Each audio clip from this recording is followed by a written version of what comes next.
Alright, so I have the job, and now I need to get the gear to do the job. Ace provides a tent, work shirts, housing with beds, first aid items, and tools. The kitchen was full of pots, pans, utensils, and Tupperware. Ace will give you a general packing list and a list of specific gear you will need for work. I will have the copies they sent me in the description. Use this video not as a checklist, but as a what I wish I knew about packing guide. I only have been camping once before, and it was a long time ago, so I need all new gear. Let's take a look at what I used and learned during my term. Disclaimer: if you have any questions at all, send an email regarding your gear to your Ace person of contact to make sure you can use what you want to use. Ace will check your gear when you get there, so deviate from the list at your own risk.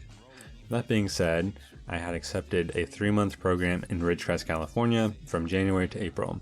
I had no clue where I was going to work or what I was going to do, and I know you're in the same position because you never actually know what you're going to do until you're at their work site. As far as boots go, people had all sorts that were not exactly what was specified on the sheet, but as far as I understand, logger boots are recommended as a catch-all just in case you're on a chainsaw crew. Otherwise, they're not necessary. I also have no clue why they need to be all leather. I had a pair of Red Wing boots in the logger style for $160 and I really enjoyed them. The long uppers protected me well. If you're getting a pair of new shoes, I found that after 15 miles or so, they felt pretty broken in. Break in your shoes in 2 to 3 miles at a time. Do not break them in during work. You will be in pain. A sleeping bag is a pretty major player. Keep in mind what season you're working in and how cold it can get in the desert.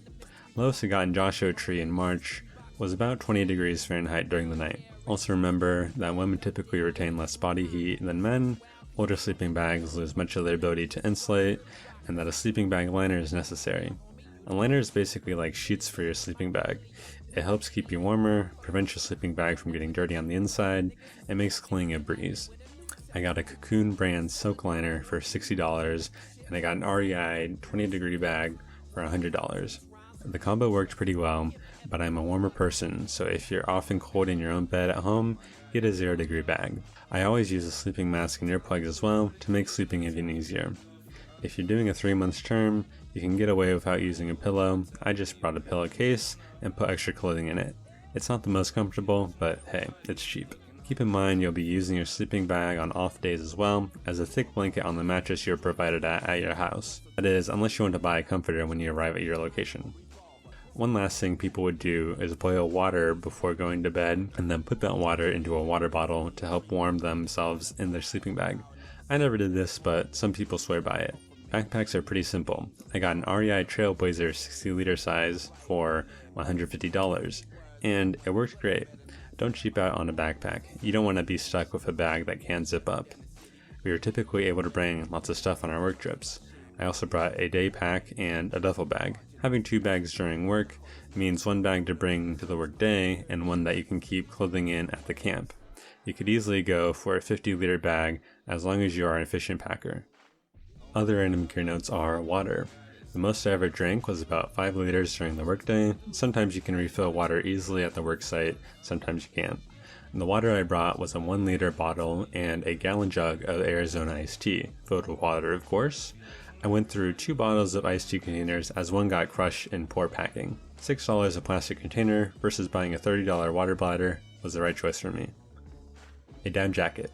I didn't bring a heavy jacket initially, but it was very necessary to have one. I was able to thrift a scrappy looking down jacket for only 50 cents and it saved my life. If you're working any other time than the summer, you need a very warm jacket and a down jacket really does make a difference. I never used the rain pants I got, but I did end up using the rain jacket as a good layer to protect against the wind.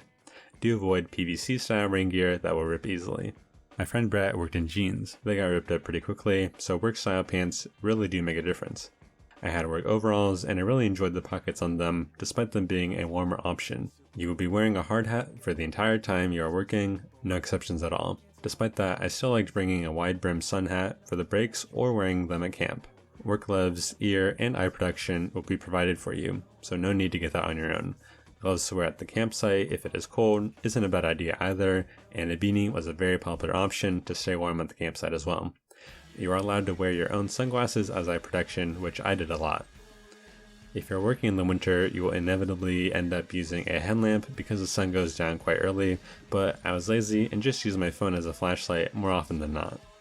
Board games and cards are always great to bring. Ace will provide you with a tent, and you can use that tent on your off days to camp and travel around. I use the reusable shopping bags once when we arrive to get groceries. I'm not sure what else they're used for or why they're so stressed in the packing list. I didn't bring a Bluetooth speaker, but my coworkers did. It was certainly an item that got a lot of use. I did bring an electric hair trimmer because I cut my own hair, and that ended up being useful for other people in the house as well. For electrical stuff, I brought my phone, camera, laptop, and two 10,000 milliamp power banks. Please research your airport's restrictions on power banks. There's typically a limit to what you can bring. 2 power banks was enough energy for me to use my phone as much as I needed.